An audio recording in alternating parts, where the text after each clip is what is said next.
Hello there, everybody. Welcome along to EFL Debate. This is the Championship podcast. We don't have our usual Ollie this weekend. Ollie Man is away, but we have got a fill-in Ollie, as it were. Ollie from Jolly Ollie on TikTok, Blackburn Rovers supporter. Ollie, thanks so much for joining us. Great to have you on the show. Breathing a little easier at Blackburn Rovers after that somewhat surprising win at Leicester. If you would have spoke to me last week, Gav, be definitely chalk and cheese compared to how I'm feeling right now. Surprising, you maybe could say that. I think Leicester were there to, they were very underwhelming, and I kind of got the vibe speaking to some of their fans during the week that maybe if Rovers got at them, we'd have an opportunity. Bit buoyant from the result last week, so surprising, maybe not. But look, to beat two promoted sides within a week, technically we should have beaten Ipswich Town, but that game was postponed, so we're not talking about that. But absolutely chuffed to bits. Yeah, absolutely. Player that really impressed me was Johnson. Is he starting to settle in nicely at Ewood Park? Yeah, I think with anybody comes. I mean, when you've got the number, when you've got one of the main numbers at the back of your shirt in the starting 11, you effectively, you have to be sort of the main focal point. I think early doors, when he was coming on for, say, 10, 15 minutes, people were looking at him and thinking he's got something about him, holds the ball up well, wants to get along, wants to literally break the back line all the time. And then it just kind of petered off a bit. Rovers' form was dipping a bit. And all of a sudden, it kind of seemed like this transfer we got him for a couple of million, who's Ida Johnson's son, wasn't really going to famish into the play that we wanted. But look, the goals he got the weekend, and people will go, oh, they're just, even the goal last weekend, they're not really sort of Jamie Vardy-esque kind of goals, running at people, taking them on.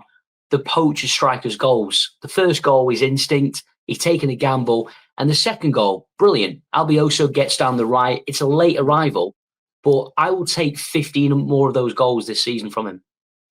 Certainly would, wouldn't you? You mentioned Ali Biossi there. It does feel like Rovers have gone for a very continental recruitment strategy. Do you feel like there's some signs of it paying off with the likes of Dinev coming through and Alabiosu and Johnson starting to deliver? Yeah, I was. If I be honest, right, I think I was questioning a lot of the recruitment. I think even now, I know we're a quarter way through the season, so if by the end of the season we're clear of the relegation zone, it's been a rebuild, and we can look at the recruitment and give credit where it's due. I think at the moment, to be fair, some of the players have admitted, be it sort of Dinev, that he's a young lad, he's come in. Doesn't matter if you come from Belgium, he needs time to settle in. He's come with his partner, probably doesn't know anybody. He looks like he is getting to grips with the English game. I think people really underestimate how fast it can be, and how Tuesday, Saturday, you never get a respite. So Albioso, let's call player of the season now, Gav, for Blackburn, and that guy's getting player of the season. Some people say he's better than what we let go in Callum Britton. I'm a massive fan of Callum Britton. I'm sure Middlesbrough fans will tell you how good he is at the moment. But Albioso, considering, I think the expectation was any player that comes in has got to be better than what's left. I think he's done incredibly well. Yeah, really exciting from that point of view. I'm just wondering, what do you make of Valérien Ismaël? And do you think that a couple of the results and performances recently have sort of possibly bought him a bit more time, where beforehand you might have been asking the big questions? We played Southampton last week. The irony is, Will Still was in that position. Obviously, Will Still is now gone from Southampton. And the pendulum could have been swung either way. Now, I was one of these people, hold my hands up, and will say I was crying for Valérien to go. The football, the first half against Southampton, and considering how they capitulated against Sheffield United a couple of days before, Gab, was atrocious. People couldn't trap a bag of cement. They were stepping on each other's toes. I spent the first half looking at Valérien Ismaël, and there was a lot of hands and head and just scratching his head. And I actually thought he was a broken man. I saw some of the interviews, and I thought, right, I think his time's up. Now, I have to give credit where it's due. And I remember this time, not this time last year, but last season when he first came in, he lost 5 in a row. The fans were on his back, and then he pulls something together. Now, people say it's the players, manager, I don't know. It looks like he's done this again, and that shows a lot of character. Is he a fan's favourite? I can't speak for all the fan base, but I don't think a lot of people are totally sold on him just yet, because everybody remembers him from, say, people saying, oh, he got Barnsley in the playoffs, and Barnsley in the playoffs was a COVID year.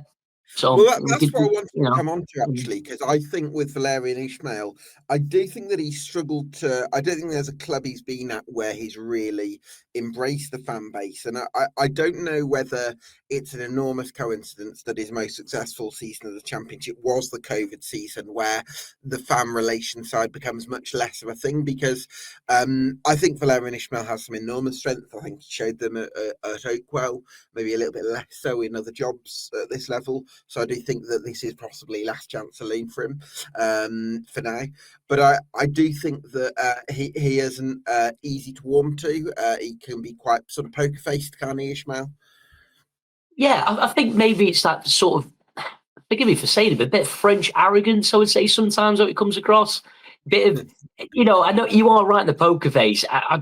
When you see someone smile and you think, oh Christ, you know what I mean? Like, but he has got a personality. And against Watford away, not a couple of months ago, he was going up to the fans, he was giving all this, and I was like, sounds stupid. And I've spoken about this with many fans, and people might laugh, but fans love it when you've got a manager and players which seem to bridge that gap that you always want as unity. Yeah. And I think the fans feel close to the players, but then there's this bigger gap to Valérien. And when we had, and forgive me for saying his name, but we're playing him on Saturday, John Eustace, it was all pounding chests, warming the fans and everything else. So it's the strength of Eustace's, isn't it? Yeah. Yeah, exactly. And then so look, sometimes I wish somebody would get in his ear a bit and put his on and say, look, maybe it's not him. You should maybe change your ways, I guess, to suit other people. But do you know what it is? though, I would argue that you probably need someone on the coaching staff who's a bit more in with the fans. So I think even when he was at Barnsley, he had Adam Murray with him, and I think he actually took Adam to Besiktas and West Brom.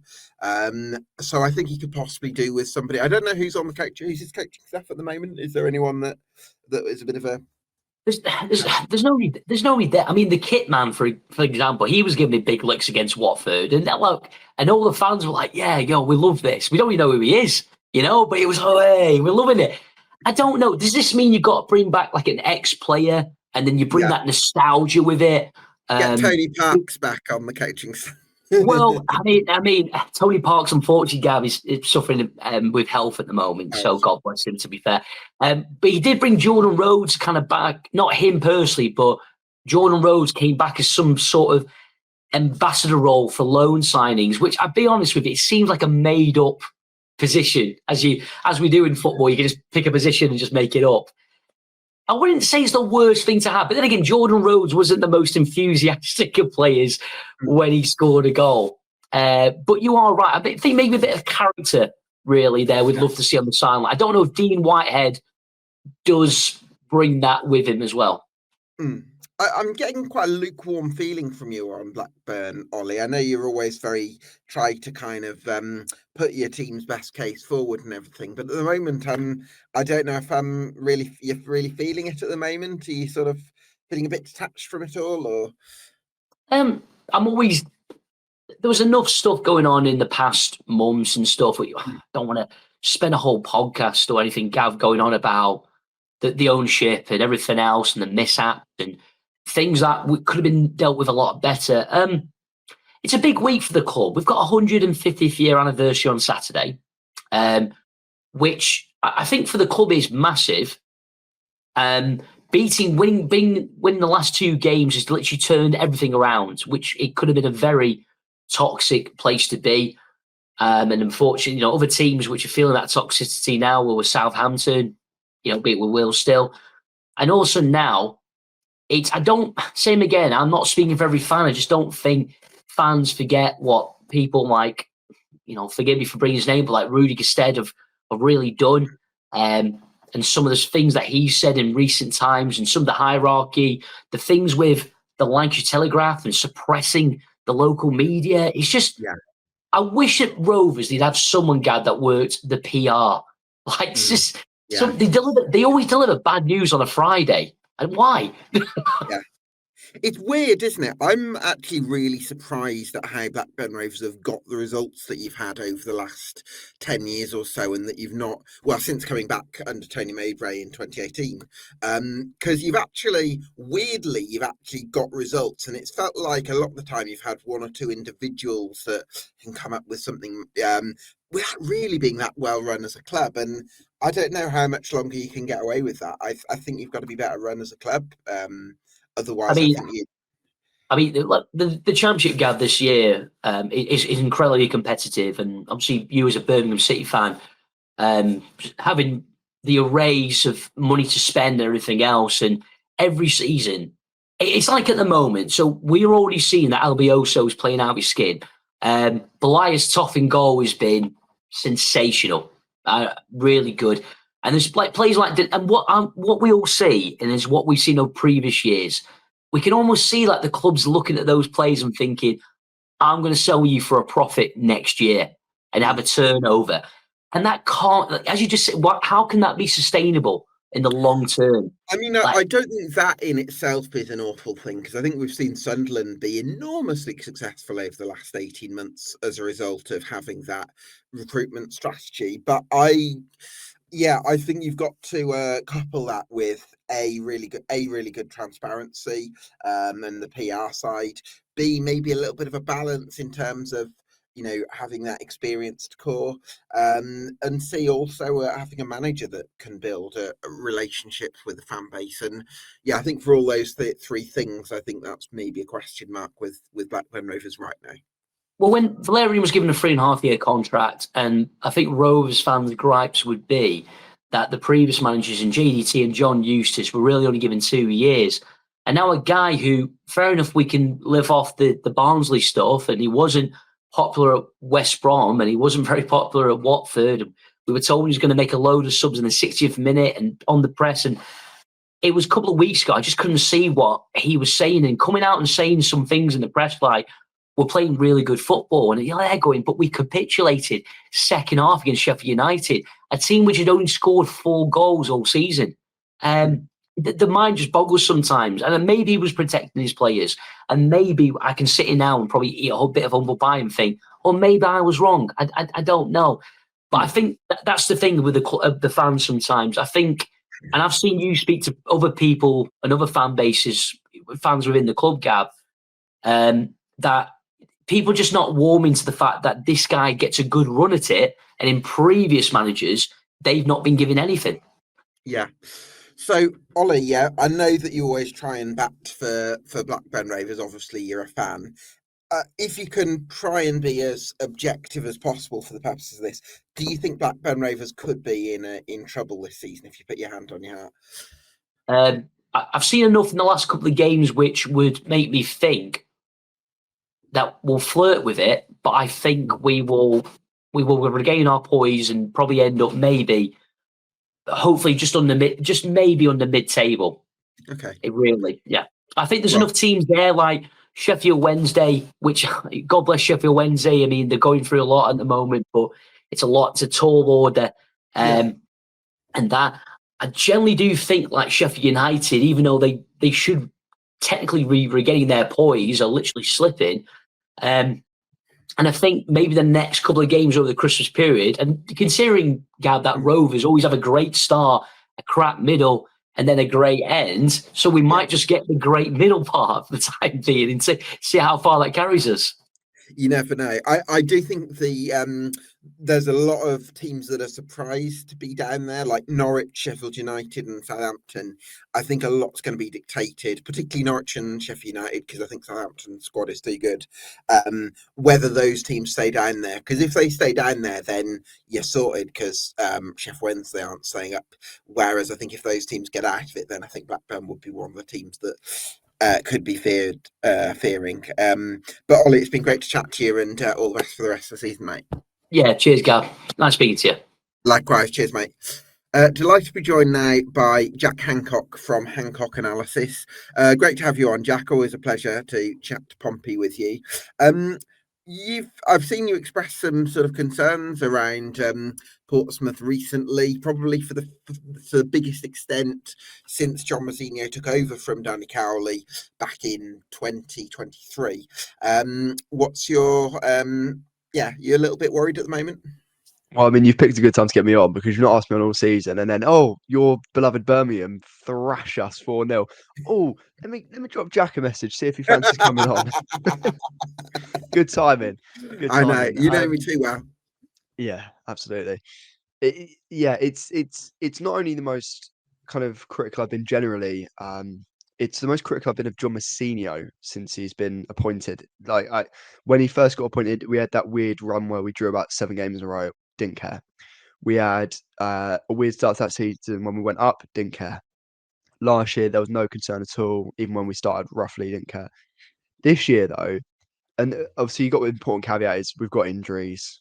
Every club does. We get more injury. I actually don't know the data, but it feels like we get more injuries than most in terms of the sheer number that we have at any one time, which is ultimately partly down to coaching as well. Like it doesn't alleviate for more blame, but I think there's some really rookie errors that he's making and kind of experiments that he's tried that have clearly failed, and he's continuing to make. And this is very easy for me to say when I'm sat at my desk. I go and watch the games. Yeah, I've done some coaching in my time. I've done some analysis, but obviously I'm not there day in day out. I don't live it. But there's just things like persisting with Chaplin, a right wing, and persisting with having no width and yet trying to play transitional football. So basically, the way we'd set our wingers up, our wingers would come inside constantly and try to link inside. But what it meant was because we didn't slow the game down enough, we couldn't work openings enough. We wouldn't have time to get our fullbacks on. So then there's no width at all, and we can't really penetrate centrally because teams play a stubborn block and they play 4-4-2, and you can't play through them. And we're just at this point where defensively we're all right despite the gubbing at the weekend. There is obviously an irony in me saying that after the Birmingham result. Defensively we're fine. We just don't score goals at all, and it's not even like we can get bailed out by set pieces. Well, the last 2 years we've been, I'd say, an elite set piece team under Joe Perdomo's coaching. Joe Perdomo, our goalkeeper coach, also did set pieces. Whereas this summer we reappoint Michael Doyle, club legend, as first team coach, and weirdly give him set pieces, which at the time felt a really odd decision. And now, when we're absolutely leaking goals from set pieces, leaking chances from set pieces, we do not score from set pieces. You kind of sat there twiddling your thumb, going, "Look, is this one of the best squads in the division? No. Is this squad better than 20th and playing like this? Yeah, absolutely. Even with the injuries."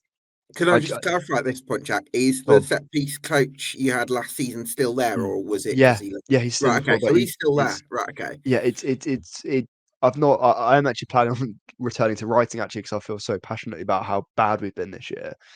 And even when we actually started the season fairly well, and we were kind of looking up the table. There was a point where we were about 8th, I think. Hmm. And but even at the time, I was thinking, yeah, but I've not seen a good performance. And that kind of goes two ways. You either say, well, we're not able to get out of second gear, and we've not lost much. We've won some games. We're looking all right. But on the flip side, Yeah, you go, that's obviously the data yeah, darling approach, isn't it? yeah. Well, But on the flip how good side. are we going to be when we start playing? Yeah, Yeah, and that's that the was kind model. of half the approach I had. But then the flip side is, well, we've not played well, and we've continued not to play well. Hmm. Um, and and yeah, I mean, I remember I was looking at our stats recently, sorry, our results recently, and we've we've had one good performance since mid-September, and that was Borough at home. That's really like, and when I mean good, I mean deserved the win, good Hmm. for the majority of the game. Even if it was back against the wall at some point, we've looked solid. And I'm kind of sat twiddling my thumbs going, what's going on? We're not scoring goals. We look defensively okay. We've got some really good players that we're not getting the best out of, partly because of injuries, partly because they're not being used properly. And I've got this. I feel like I've just rambled about 5 minutes, but it's a real state of just kind of being perplexed at the situation because I think it's so avoidable, and we've just been dragged into it for no reason. So, obviously, I'm sort of one thing and this is very retrospective because I was quite big on Portsmouth before the season. So, you know, it's always easier to say these things going back. But I look at John Mousinho in the first 2.5 years, and dare I say, almost like a whirlwind, because he just came in with this sort of fresh approach, the ability to reframe things positively, this really good man management that he's got and motivating people. I think that was a huge part of his impact.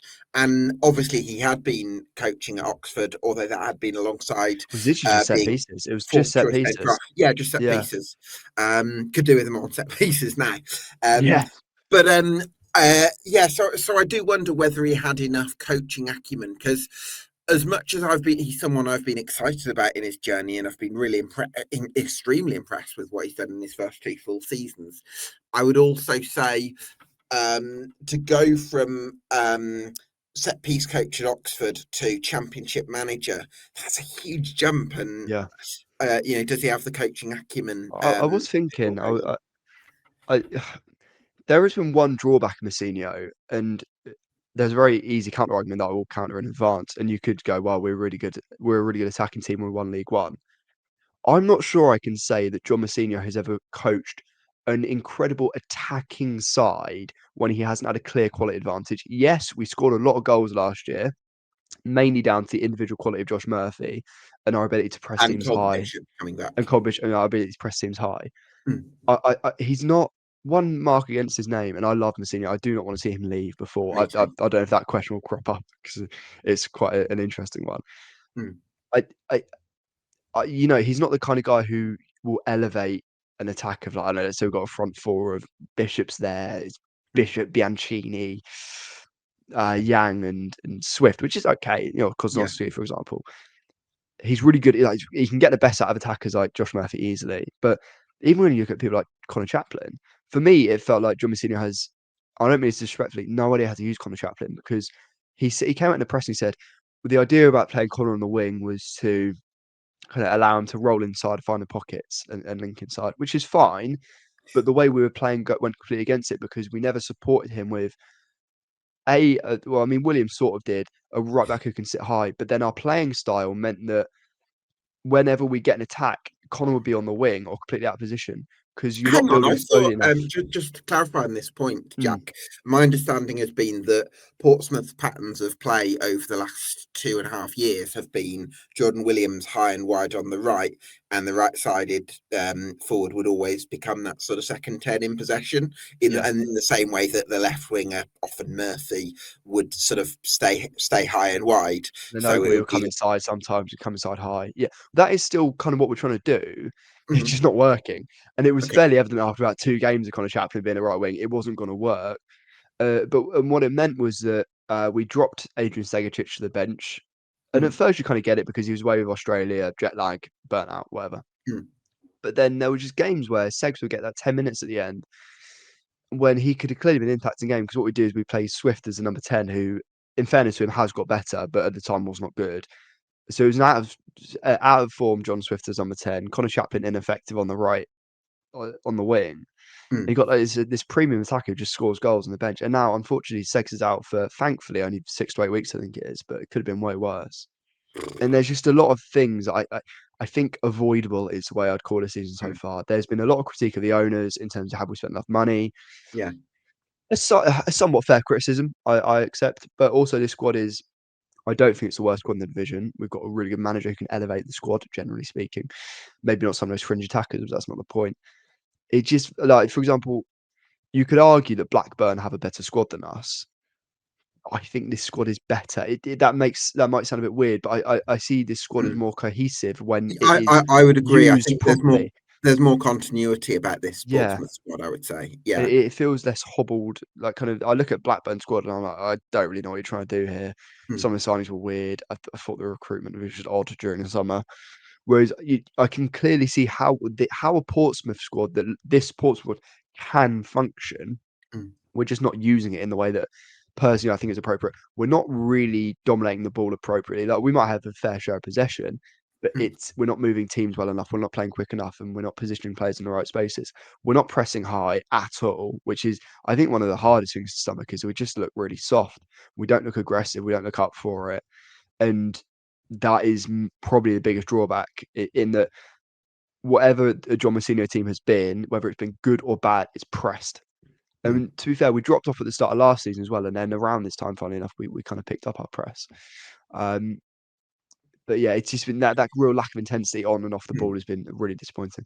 So I suppose the counter argument here, Jack, is Nicholas Schmidt, very influential last season. He's going to be missed in goal. Callum Lang has been one of Portsmouth's best player over the last couple of years. He's absent at the moment.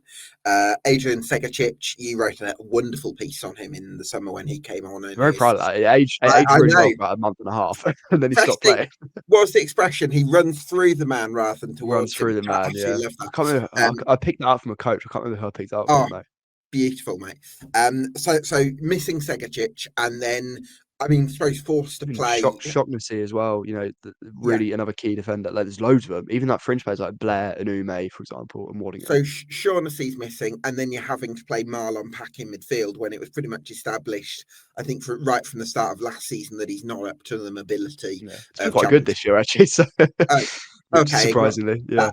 Okay, But still, it wouldn't have been going into the season. You wouldn't have planned for Marlon Pack to be playing 90 minutes every week. So is there a quality aspect? Is there an argument that you're missing 4 or 5 important players that, you know, would other teams be able to survive that kind of volume of absentees? And maybe there might be better solutions that Mousinho could have found, but they would have still been suboptimal. Yeah, undoubtedly, there's absolutely been a quality drop off due to the injuries. I think if you're denying that, then you got your head in the sand. You've also got to look at because you're on the bench. quite literally, yeah. Yeah, you've also got to look at why these injuries are happening. And obviously, I can't speak for all the mechanisms of injuries, but there is a lot of muscular injuries, a lot of repeat hamstring injuries.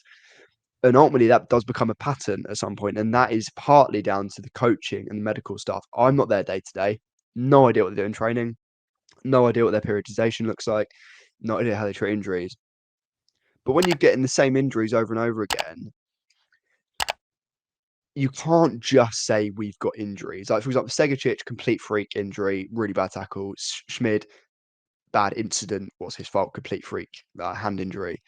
Whereas I feel like Shocknessy and Lang keep getting hamstring injuries. I mean, Murphy's had a few muscular ones as well, partly because he's a really explosive player and he's getting a bit older, but still.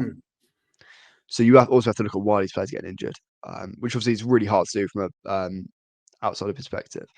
And it does happen every year with John Mousinho's team. I remember happened when we won the title. We had quite a few. I mean, there's some that were knee injuries, but I remember Tino Andrin had his hamstring injury, albeit an injury-prone player. So did Alex Robertson and a couple of others. Last year, obviously, oh God, the injuries just racked up. It was ridiculous. Quite a few muscular ones in there. A pattern. This year, hamstrings, a pattern. It's not, you do not get injuries unless they're complete freak accidents randomly. There is a causation to it. And you could argue as well that it is a result of recruitment being done on a cheaper way of operating, in that maybe you've got to gamble on these players that the quality might be better, but their bodies aren't quite there. Which is it's kind of quite you're sort of sailing close to the wind, aren't you, when you do it's that? really nuanced. It's a really nuanced and difficult discussion, and it's not as black and white. I mean, Pompey fans on Twitter and Facebook at the best of times like nuance, me included. When I get emotional, by the way, I'm not absolving myself of blame there at all.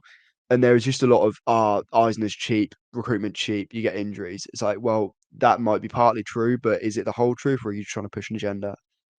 It's a really multifaceted question.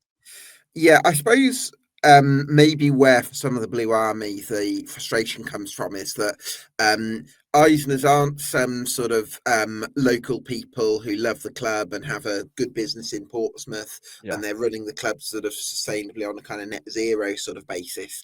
These are people who have, a kind of global impact.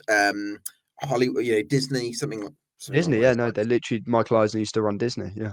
Exactly. So I suppose I'm wondering, with that in mind, it's like surely there is some money there for that reason, and there are all sorts of opportunities from a sponsorship point of view, I would Yeah, think. that is actually a real frustration. Just to jump in, sorry, is No. our model is we say it's a player trading model, but look, recruitment is buying and selling players is very hard, Mm. undoubtedly.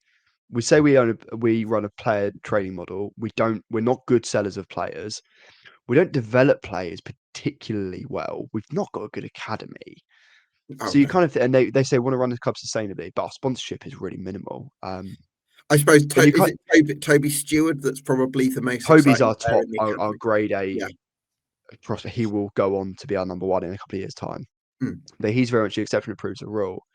And so you kind of look at it and you go, well, if we're not spending loads of money and we're not really developing players, we're not really selling players.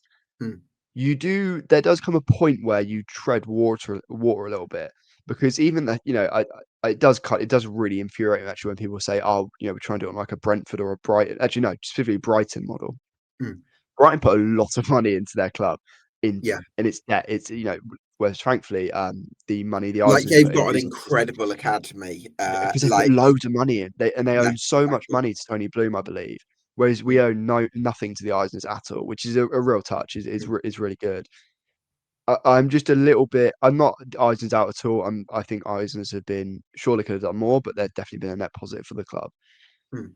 I do struggle a little bit to see where the ceiling is, and in Mm. terms of I don't think the ceiling is particularly high at this current rate of spending and the way we operate and the way we develop players. Yeah.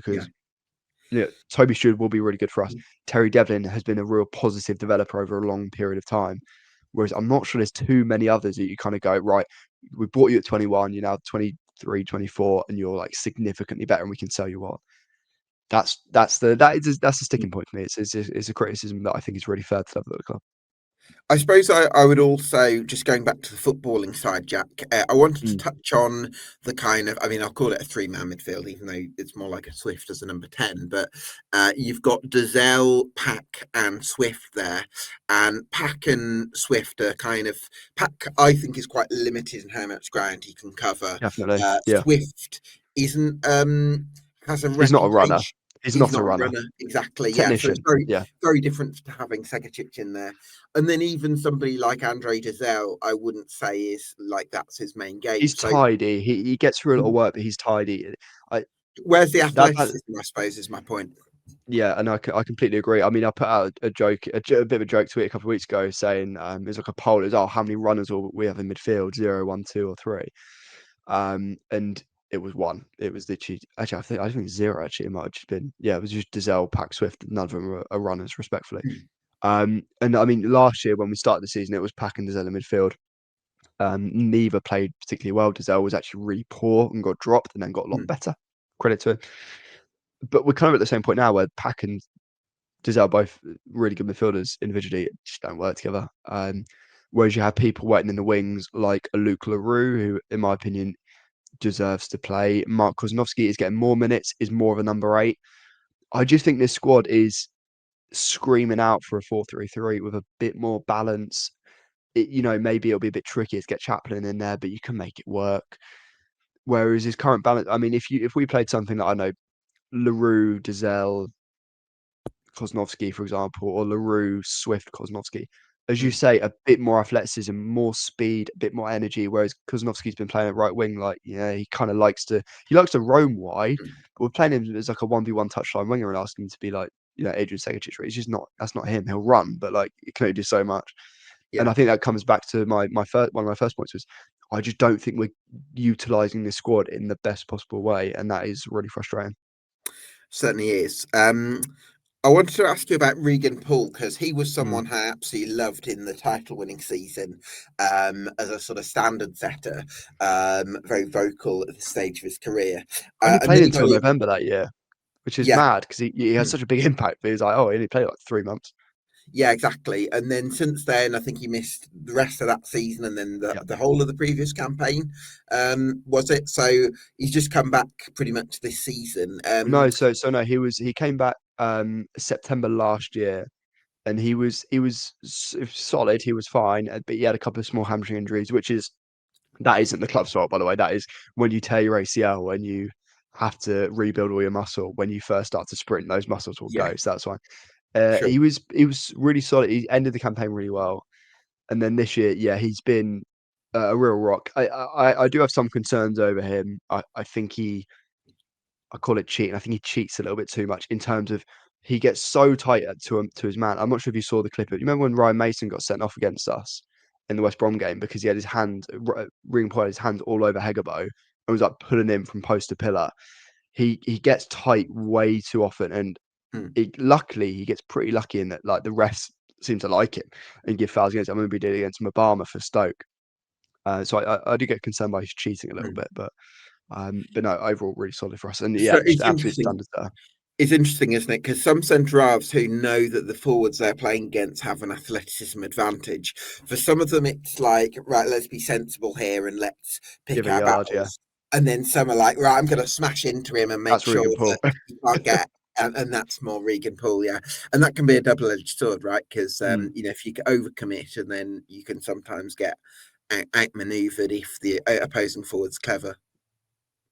Yeah, definitely. I think it depends. It shows up in who partners him. When he plays with Connor Shockness, he has no concerns because Shocks can just cover so much ground, and he absolutely can step forward and be aggressive. I mean, all of our centre halves were pretty aggressive apart from Hayden Matthews, I'd say. I mean, that's why I actually quite like the partnership of him and Hayden Matthews. Now, Hayden Matthews he's had 2 mixed games. I thought he was fairly positive against whoever we lost to, Stoke. I didn't really make much of him against Birmingham. I don't think anyone had a good game against Birmingham, to be honest. Whereas what Hayden Matthews is, he's a really good big space defender. He's got big legs. He can make up big spaces. So I do quite like that partnership. With Josh Knight, I'm not so sure because I think Josh Knight can be a bit lightweight. And when you've got Paul overcommitting, Knight overcommitting, and losing a duel, I mean, we saw it against, I can't remember what game it was. It was a recent home game. Maybe it was Coventry, and we got really exposed for it. So it really does depend who plays with Regan. I do feel like, just going back to that injuries point, it's a bit of a recurring theme because you look at somebody like Jacob Farrell, who you signed the summer after promotion, and he's barely featured in coming up to 18 months. And it does make you feel like, what was the point committing to that 2-year contract? Is it 2 years? I thought it was longer than that. Oh, maybe it's longer, yeah. Yeah, but I'm a huge fan of Jacob Farrell. I think look, we signed him as one of the A-League's top defensive prospects for a reason because he's a brilliant defender and ironically, really good athlete, despite the fact he's getting injured all the time. You hear a lot. I've heard a lot about Jacob Farrell's situation in terms of what his injuries have been. Has he been injured? Has his injury been mismanaged? I don't know. I've heard that maybe there's been mismanaged. I've heard no, actually he's just a bit injury prone. You hear kind of everything, and it's really frustrating, especially when like Conor Ogbie has been solid, but he's not been top to a level where if Jacob Farrell's good to go, he wouldn't be able to get put in. If he was fit, I'd play him.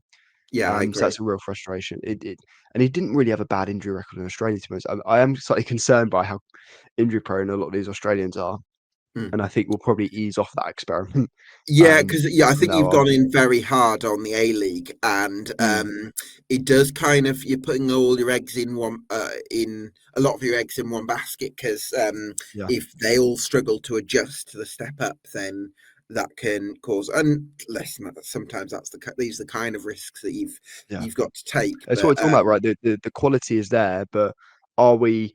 I don't know this. Are we potentially gambling on a cheaper player because that they might be better, but the injuries might break down injury a bit more? That is a pretty fair complaint, I'd I say. do wonder if it's also partly a Brexit thing where it's becoming more common for clubs to recruit from other continents because it's actually quite hard to recruit from across Europe. Also, it's because quite a few Australian players, not all, but a fair few, they might have like an English grandparent, for example, which Okay. makes it Yeah. easier for their work permit and stuff. But I'm not the person to ask about GBE and ESC.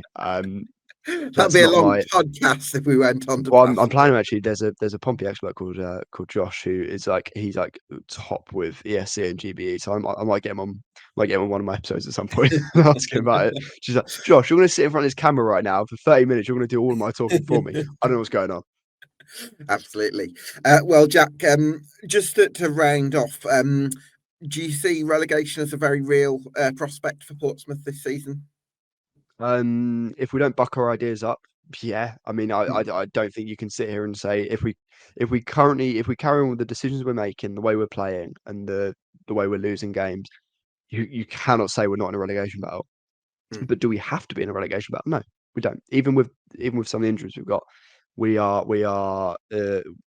can be better than obviously no club's big enough or good enough to be relegated, but we can get ourselves out of the situation. It is avoidable, which makes it even more frustrating. Like a Sheffield Wednesday fan, for example, they probably won't have any gripes they're in a relegation battle, but they won't be like, oh, Chansiri's been on, actually they would manage Chansiri actually, but there wouldn't be that anger directed at the players or the manager, for example, because it's kind of like, well, we expected this. Whereas this, for me, is an avoidable situation that we've thrown ourselves into. Absolutely. Well, Jack, loving your stuff on Hancock and Arsis, and look forward to catching up soon. Top man, cheers, mate. Cheers. Well, from Portsea Island to Solent, I'm delighted to be joined now by Martin Sanders from the Football Martin YouTube channel. Martin, thanks so much for joining us. I imagine it's a nice bit of a relief hearing about Portsmouth struggles, because Southampton have had a tough time of things so far, and Will Still's paid the price for that. Paid the price for it. It's been a really tough start to the season. I don't think anybody anticipated as it has been, Gab. It's been really, really tough, and Will Steele's paid the price for it. He's the fall guy, as they say in football. He's really struggled the last couple of weeks. I think the last 2-3 weeks for him has been incredibly difficult. I think the players down tools on him. They certainly did on Saturday. That's how I saw it in front of me. I was gutted for him because I wanted it to work out. I think he'd go on to be a good manager at the right club. It was a gamble for him to probably come here after what had gone on, but it was also a massive gamble by the football club to bring in somebody that's so inexperienced into a division that is absolutely brutal, into a club that has travelled through a huge amount of managers in a short space of time, and not just managers, recruitment specialists, directors of football, just gone through too many people. Do you think, Martin, the club will regret their choice not to pay compensation for Danny Röhl in the summer? Because as I see it, they're two similar profiles of managers in that they're really exciting coaches with very high long-term ceilings in the game. But Röhl, I suppose, had the added advantage of having proven what he can do in the Championship, and maybe a bit more of and ready in that sense. Do you think that's something Sport Republic will sort of reflect on and think, has Martin gone? I'm sure we'll be back in a moment. But that's my perspective on things, that Sport Republic possibly took too much of a chance on an unknown. Easy to say that with hindsight, but I do wonder whether they could have gone for somebody who's achieved success in the Championship, relatively speaking, previously. Martin, did you hear that previous question? No, sorry, Gab, I didn't hear a bit, mate. I didn't hear. Sorry, my headphones totally died on me. Oh, no worries. So do you think Southampton will regret not paying compensation for Danny Röhl in the summer, given that him and Will Still similar profiles of manager, but Danny Röhl has that recent successful Championship experience? Yeah, I think he was the number one choice. I think Frank Lampard's a manager that they admired a lot in the summer, and they were very keen on him also. And I think maybe put off by the compensation on both of those will still become available. But I think they live to regret it. They've written off 13 Championship games now. It's a bit of an uphill battle to turn it around, isn't there? You've got a group of players there that I despise at this moment in time. I really don't like a lot of the bodies that are in that dressing room. I'll be totally honest with you, and I can't hide away from it. And and I think a lot of us fans feel the same. They down tools on the manager, like I said, the weekend, but they're also calling for our ex-manager to come back at this moment in time. And Russell Martin, he's the front runner for the job at this moment in time. The players are very keen. Sorry to interrupt you there, Martin. Do you think they're calling for that, or do you think, because I reckon Russ Martin has friends in high places in the media industry? I've seen Jake Humphreys putting out bits and pieces about Russ Martin. I've seen Alex Cook do it, and I just think that I reckon they're sort of him planting certain things to journalists as a way of sort of influencing public perception. So, I think there's a little bit of that to it as well. Yeah, I think you got to be really careful what you read in the media. That's for sure. They say I saw they're saying that senior players are very keen on his return, though the people inside the club, I don't think he left. I don't think he got on with everybody that was there at the time neither. And there's a bit of talk today that he doesn't particularly like them, and they don't like him in terms of like the ownership. So it'd be a real surprise if that one happened. Like, he's the favourite. Which I'm surprised about hearing what I've heard today from people in and around the club. So it is an interesting one. Yeah, I wouldn't be putting my money on it. Put it that way. I think he might be favourite more as a media generated thing rather than in reality. But I did want to come back to, because that was quite a strong word you used there. You despise a lot of the players in that team, and I suppose from me to the outside, it's quite interesting because the numbers suggest that you've been creating a lot of chances, and probably should have scored about twice as many of the goals you've actually scored. So how would you kind of describe the disparity perhaps between what maybe the numbers and the data suggests the performance levels to be and what you're seeing as a Southampton fan and season ticket holder on the pitch? Yeah, I think when the going gets tough, they just can't deal with it. At the weekend when we went behind, they just couldn't deal with it. They just couldn't deal with it. The minute they come under a bit of pressure and a team starts launching balls in the box and putting you under pressure, they literally cave in. And that is the one thing I found alarming. Like, the second goal that Preston scored at the weekend was just like unforgivable, really. We commit a lot of men. We're chasing the game, but nobody could be half-arsed to even track or to go with runners. And Preston worked really hard off the ball. They worked really, really hard and got organised. They got men behind the ball. And you don't see us do that. You don't see us get organised. You don't see us get set. And we get run ragged. We've been getting run ragged by some sort of like championship sides that have, they're just average championship sides. No disrespect to Blackburn as a side. They're just they've struggled with, they've been mid-table, struggled.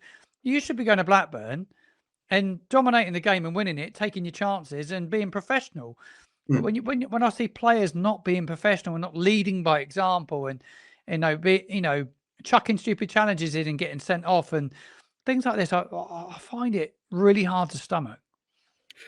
So I suppose one thing I'm curious about is I would look at this Southampton squad from the outside and I would go Edwards from Peterborough, Ronnie Edwards, huge fan of. Taylor Harwood-Bellis has played for England under Tuchel, or certainly under Carsley. You've got Flynn Downs, who was outstanding in the Championship a couple of years ago. Same with Ryan Manning. Same with Adam Armstrong. You've got Finn Azaz, who was one of the most creative players. Well, and Tom Fellows, you put in that category, most creative players in the league. Joe Aribo has done well up in Scotland. It feels like Jack Stevens, of course, can't start for whatever reason, but he's, you'd put in the same category as the likes of Downs and Manning, in that he was very good in the promotion campaign.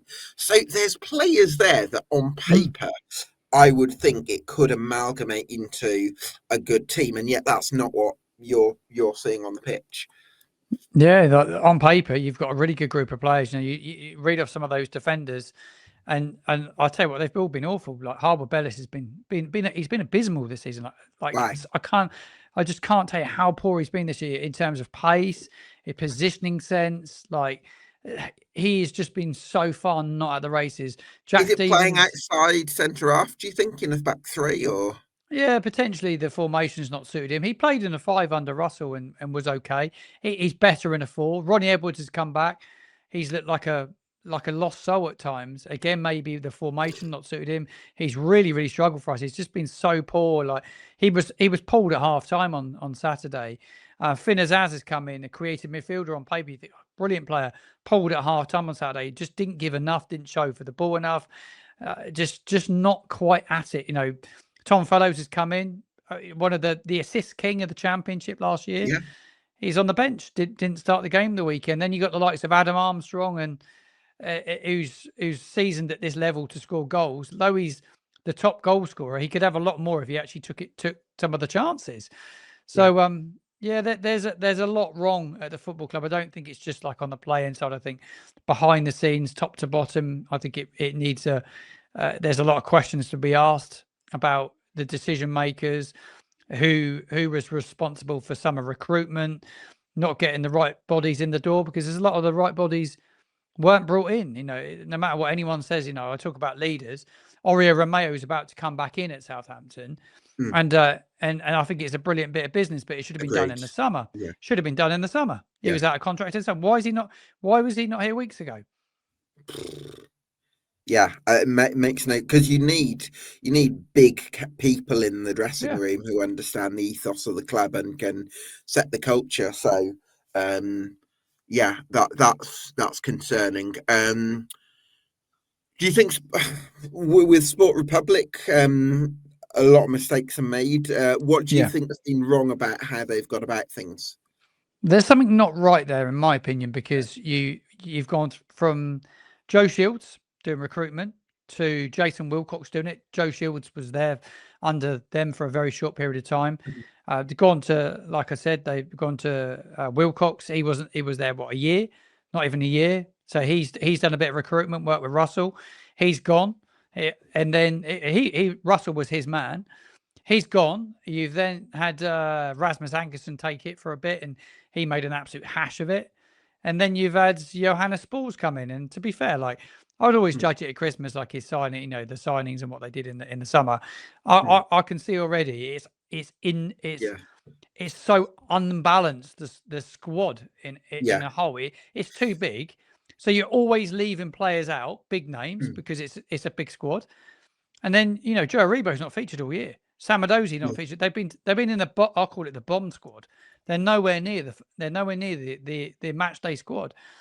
So then you got Flynn Downs not playing. You got Jack Stevens not playing. It must be really difficult to manage. So whoever comes in, it cannot be a hipster appointment. This one, because they are playing this time with the future of the football club, and they'll all be arrogant. These people. Oh yeah, we won't go down. Got too good a squad to go down. I don't buy it. If you continue performing like we've performed in the opening 13 Championship games, and we do that for another 13, we'll be staring down the barrel of League One, 100%. So I suppose one thing I wanted to ask you about was if you go on Wikipedia and you look, and probably presumably the same on the club website, if you look at one thing on the corporate hierarchy at Southampton, it says CEO of Southampton is Phil Parsons, and the CEO of Sport Republic in brackets is Rasmus Ankerson. So it feels like it creates this confusion that if you're CEO of Sport Republic, are you CEO of Southampton Football Club, or what's the overlap? Do the duties overlap? Is there a sort of confusion there, do you think? Yeah, I would like to know. I'd like to ask the questions. I rewatched today, quite sadly. I watched back the fans forum that was held in the summer. You had Phil Parsons, the CEO of the football club. He was there. You had Johannes Spors, sporting director, and then you also had, it should have been the manager. He wasn't available, so Paul Trollope sat in for Will Steele on the night, and a group of fans were able to ask their questions to the board and the people that were there. Interesting watching it back. There was a lot of emphasis on Phil Parsons was going to become the day-to-day operations. He'd oversee the business side, bringing more revenue into the club, which they've done really well. Outside the club, it's good. Fan zones, new pubs. They've got a massive gaming centre in one of the stands, which is open all day, every day. it's an unbelievable venue. So they spent, they're looking to bring more revenue in. They're looking to add a hotel. They're looking to add property around the stadium. And then Johannes Boers was brought in to oversee the football development, the performance, the picking of the manager, the players, the recruitment. And that was my understanding. And watching that back today, that is what they refer to. He was brought in to oversee the manager coming in, who he chose, and the players that were being brought into the club. And if that is the case, big questions have to be asked about him. Is it just Johannes making the calls, or is there people above him having a say? I would love to know a little bit more about how they recruit managers and they recruit players. Yeah, interesting. It does feel like, as well, it strikes me there's a lot of players at the club as well. And I suppose maybe you've got to make some allowances for that off the back of a relegation from the Premier League, and you need to bring in players, and it's hard to offload them. So I'll give you a little bit of leeway for that. But it does feel like I look at Coventry, for example, Martin, where all their team, they're top of the league, and all their team outfielders were there last season, and they've got that continuity in place. And I suppose that's one thing that I would probably maybe hope for from Southampton's point of view, just establishing a bit more of a synergy, a bit more of a dynamic and an understanding, perhaps. That's 100% what needed to happen in the summer. They needed to be brave with the appointment and get a strong, seasoned manager. They needed to be really brutal with the squad and get rid of the deadwood and get the players out that didn't want to be there. If they didn't want to be there, get them out.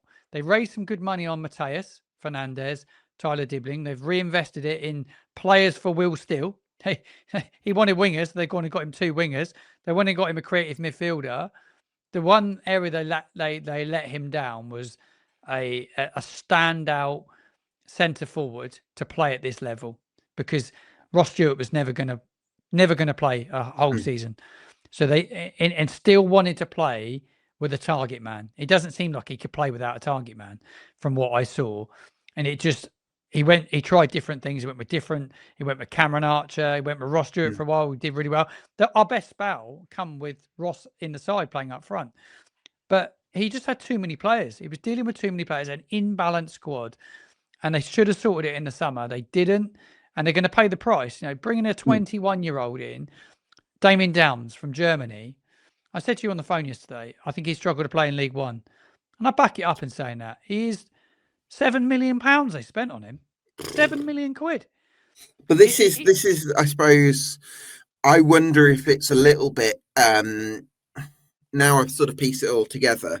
It was quite easy to spot Azaz and Fellows because the assist numbers jump off the chart. So that's, you're looking for assists, championship proven, right, we'll go for those 2.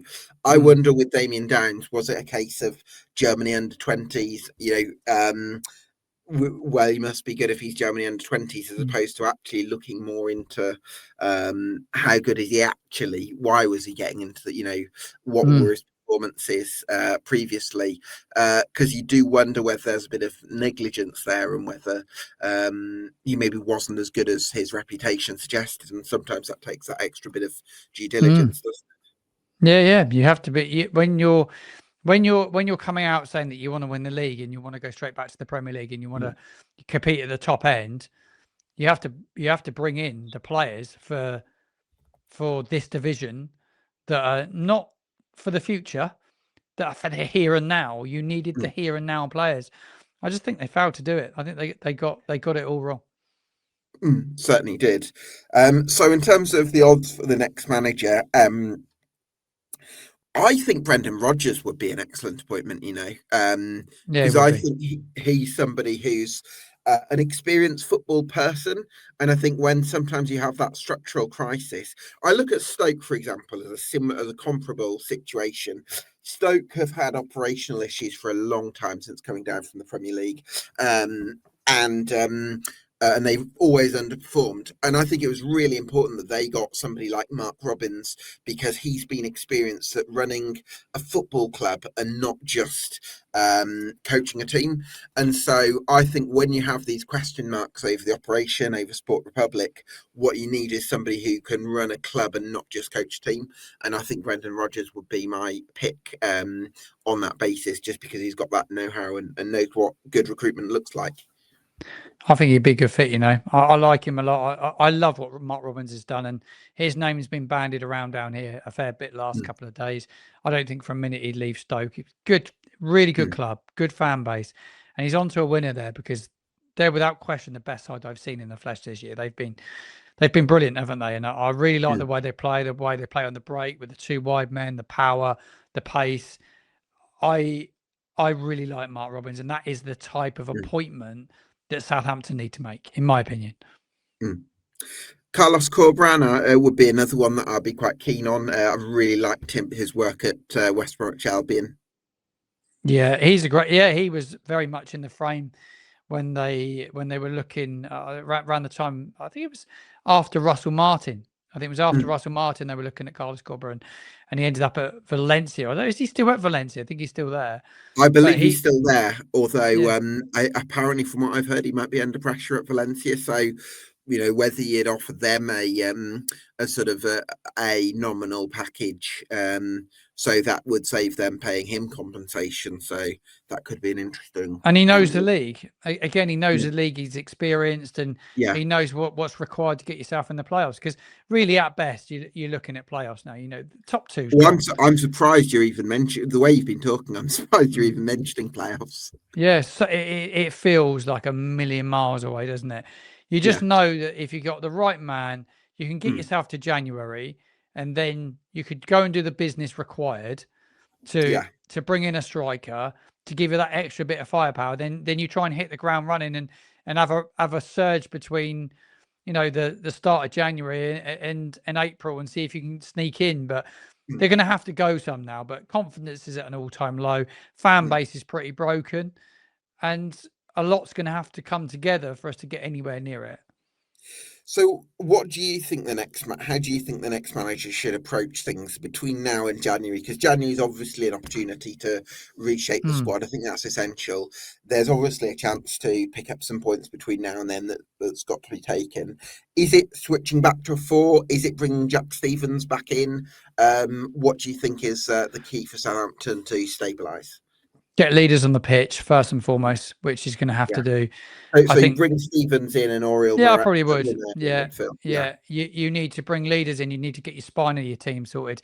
You know for a fact that Adam Armstrong can score goals at this level, so you've got to get the best out of him. Get him in his best position, playing on that right. He plays well, not as a 9, but in the little channel off the right hand side. Get him in there. Get him playing. Cameron Archer can do it at this level. He needs belief. He needs someone to get an arm around him and get hold of him, because this is his last big chance, in my opinion, Cameron Archer, because he's fouled in his last couple of moves. So he needs to kick on now. He needs to start showing up. They need to get the best out of him. You got Fellows. Leo Senza looks a really good player as well. You got Azaz, who's really creative. You need to start finding a system to fit the players you've bought, to get your best players in the team along with leaders. I find it difficult to see. I know he's not particularly liked at the moment, but for Flynn Downs not to be in the starting 11, somebody that knows this level so well, that is experienced, and that when he's at it, he's one of the best in the league. You need to find a way to pull it all together now, really, really quickly, and get your best players performing and unite the fan base. So whoever comes in not only has to get the system right, he needs to get the fans on board, because at the moment the disconnect between the fans and the club's huge. Someone like me that's got a fan channel that sits in the middle, they vent at me. I'm sat in the middle between the club and them, and they just literally vent at me all the time, and they're offloading and giving opinions and asking questions. But the people of the club, they don't come out and talk enough. They need to come out and get the fans on side quickly, because if you don't have the fans and you don't have everyone united, it becomes a bit of a shit show. Yeah, absolutely. I think just one more point towards that, I think, Martin, I think you've got to have a code of conduct. The next manager's got to put in a code of conduct where if you don't reach this level, you're not going to be part of my plans.